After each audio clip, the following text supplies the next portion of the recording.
Hi guys, and we're back, and as promised we now have an update on the INGENIUM saga.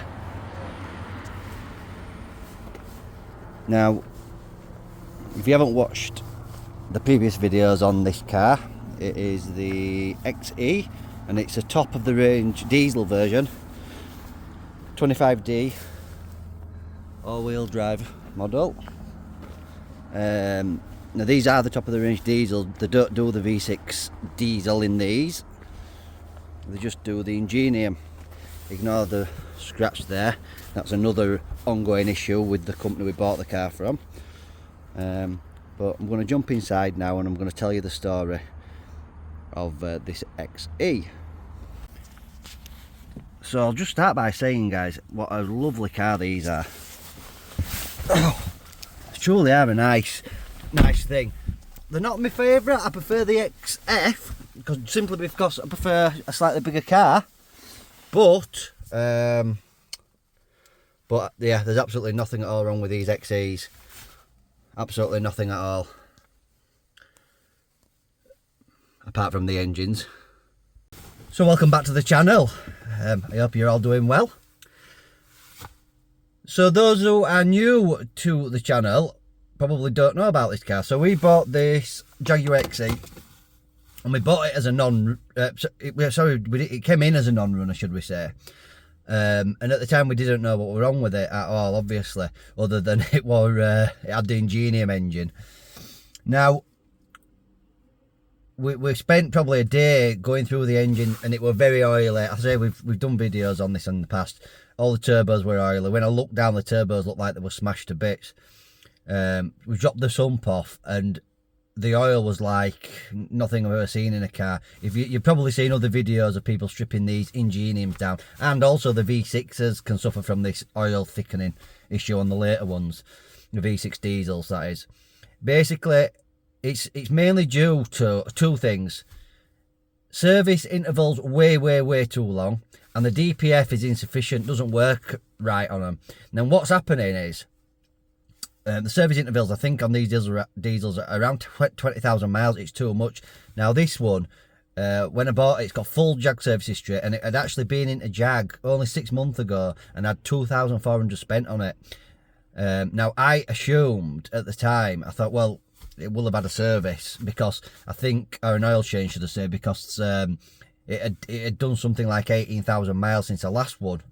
So it was pushing due. So I just, when the car came in, well, I just assumed it would have had an oil change, which I couldn't understand why it was so thick. Anyway, it turned out when I investigated further, it hadn't. It had gone into Jag.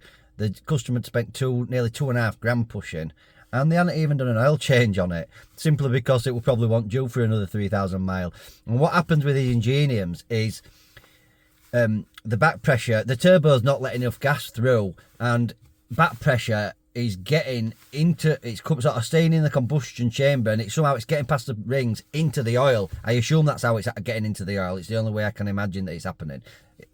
Some people might know another way it could happen, but essentially the exhaust gas is getting in the oil, it's thickening it up, and because the service intervals are so long, it's thickening to a point where it's just not lubricating the engine anymore. And often what happens is it takes the turbos first. So you'll see loads that say turbo issues. There's nothing wrong with the turbos. The issue is the turbos haven't been getting fed enough oil, and Jag will keep blaming turbos, this, that and other. And the issue is ultimately twofold: DPF and too longer intervals. Now, I did say I'm going to do a more in-depth video on these INGENIUMs of how to keep them reliable, which I am going to do. But if you stay tuned towards back end of this video, I will go through the 2 points. Very simple. If you've got a 2 litre INGENIUM diesel, how to keep it reliable. And believe me, they can be kept reliable. And wait till the end of the video for that, and I'll go through it. Those of you that saw the last video would have knows how we went about doing this one. So because this is a 25D model, they're a twin turbo setup, and the twin turbo engines on these are like rocking horse pull, shall we say. They're just not around. So we ended up having to buy an old car. We bought a damaged car from Copart, and with an engine that had full service history, and which obviously don't mean a right lot with these Ingenium, shall we say, but it had had a service only 2,000 miles ago, so we knew, you know, we had a really good chance of that engine being good. Luckily the engine come, we've tested it, we've drained the oil, we've flushed it, and it's turned out a cracking thing. I'll just fire it up for you now. It's I am gonna do a review on this car, guys, but this is just a short video I'm doing for today. I'll just be quiet so you can listen to it.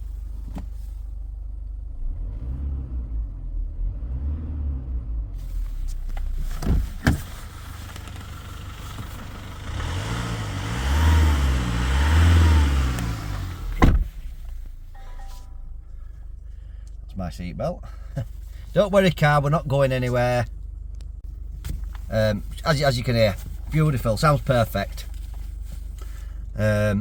Obviously all the radiators are off, so we've had to refill them coolant, bleed them out. I need to get the aircon gassed, and it's due an MOT, so I'm going to run this down. We've got a nose that ain't tightened up right, so it's got a little bit of a water leak, so we're going to sort that this afternoon. And then when you change engine, guys, it's like open heart surgery. I was just saying, you know, there's so many pipes, you know, you don't nip one pipe up properly, you can have issues. Anyway, it's no major, but obviously we want to get that sorted, and then it's going for MOT, and then we'll sell this one on. But we're sort of starting to specialise in these Ingenium, you know, JLR products, because we can sell these cars and we can sell them, and we can keep them reliable, but if people follow the instructions on how to keep these reliable. Now I'm going to go in, I'm going to grab myself a cup of coffee, and if you want to know how you can keep your 2-litre Ingenium reliable, you're about to find out. So, how to keep the 2-litre Ingenium Jaguars and Land Rovers reliable. Step 1. Throw away Jaguars or Land Rovers recommended service schedule. Rip it up and throw it away. Step 2. This is the most important step to remember this one. This is definitely the most important. Service intervals need to be, or at least an oil change, and when I say a service interval, I mean your oil and your oil filter. You need to change it ideally I would say every 7,000 miles, but I would say 10,000 at the max. So every 10,000 miles or 12 months. So even if you only do 1,000 miles in a year, every 12 months change the oil filter. Right, the mileage isn't so much an issue. Car, you know, it could be ticking over. It's still, whilst ever exhaust gases are getting into that oil, you're gonna have problems. Oil changes and your oil filter changes, ideally 7,000 mile mark. Some say 6,000, but I'd say 7, and definitely no longer than 10,000 mile. That's the most important thing to remember. That's step 2. Step 3. Do a DPF clean. Again, every 10,000 mile. I'd say on a DPF. I mean, if you can do it every 7, do it every 7. But you know, it can be quite expensive on a DPF clean. But do a DPF. If you do a lot of motorway miles, it's you can maybe go, you know, 12,000. But to keep things safe and to ensure your Ingenium 2-litre diesel does not break, I recommend you do a DPF clean every 10,000 miles maximum, or every 12 months again. So when I give you these figures, you know, the stipulation is you might only do, like I say, you might only do 2,000 miles a year. So you think, well, I don't need to do it. You do 12 months or 10,000 miles. If you stick to that, to those simple steps, I'm gonna stick my neck out and say you're gonna improve the chances of your Ingenium engine being okay by about 95%. I mean, people say chains can have chain issues, but again, it's my personal opinion of it. It's all related to the oil issue. Tensioners not getting oil there, so they're slackening off and they're slapping against guides. The issue is the Ingenium engines are fundamentally, actual design of them is actually quite good, and they are quite economical. But Jaguar have, and thing is, Jaguar know this. Jaguar, they're not stupid people. You know, let's make no mistake. They're not stupid people. Jaguar know that if they're serviced every 10,000 miles, they narrow down, you know, the issues. But Jaguar need to sell those cars and keep them in line with other manufacturers, and other manufacturers are doing these stupid, which is why you're seeing failures on with other engines as well. You know, that wouldn't normally have an issue, and it's because of these longer intervals. And on diesels, really, I mean, anybody who's done an oil change on a diesel, you can put fresh oil in a diesel, do a couple of 100 mile in it, and the oil will be black bright if you drop it out. The Ingenium petrols, I'm not going to comment on because I don't know anything about them. We don't do anything with the 2 litre Ingenium petrols, just the diesels. And as I say, those steps I've just given you are the same on the Discoveries that have them engines in, all the Jags, I say all the Land Rovers. I don't think any of the Range Rovers have that engine in, but I don't know. You'll probably correct me below. But you'll stick to those simple steps, and you can put it like this: I'll be very surprised if you have issues with them. What I've seen is cars we've had cars on higher miles, but they've been serviced more regularly and done motorway miles, so they've been, you know, oil changes have been more within the times. But plus, because they've been doing motorway miles, the DPFs have been getting cleaned through a lot better, so there's been less back pressure getting into the oil.